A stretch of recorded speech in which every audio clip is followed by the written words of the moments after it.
US has no shortage of bases in West Asia from which it can stage some of these attacks. Take a look, that's where Iran is, but the United States has bases all over the place. It has the Al Udeid Air Base in Qatar. It's the largest US military base outside of the United States. 100 aircraft and drones, 8,000 troops. Major air operations hub is right there in Qatar.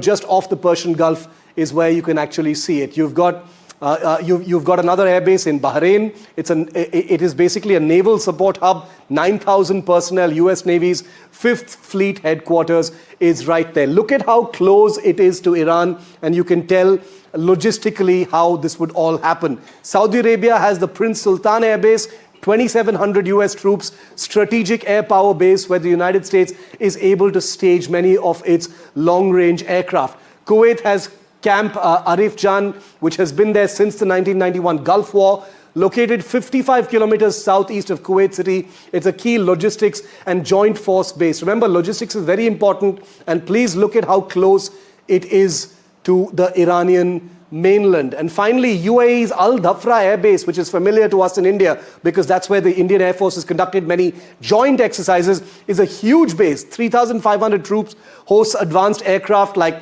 F-22 Raptors, fighters, surveillance planes, drones, intelligence surveillance and strike operations are supported from the Al Dhafra base. So all around Iran, including Iraq's Erbil Air Base, which is of course controlled entirely by the United States, is also available over there. In Syria, the post-Assad era, but even before, US troops are present in various areas, and they are actually vulnerable to attacks from Iran. But if you take a look at this entire map right now, there are smaller logistical hubs in different places, but Qatar, Saudi Arabia, Bahrain, UAE, Kuwait, Iraq, and Syria, the US has a military base presence, which means that should push come to shove, should at the end of these 2 weeks the United States decides to pull the trigger and get involved directly with Iran, it has no shortage of bases from where to stage that attack. So while on the one end, EU allies now seem to have clarity on the present situation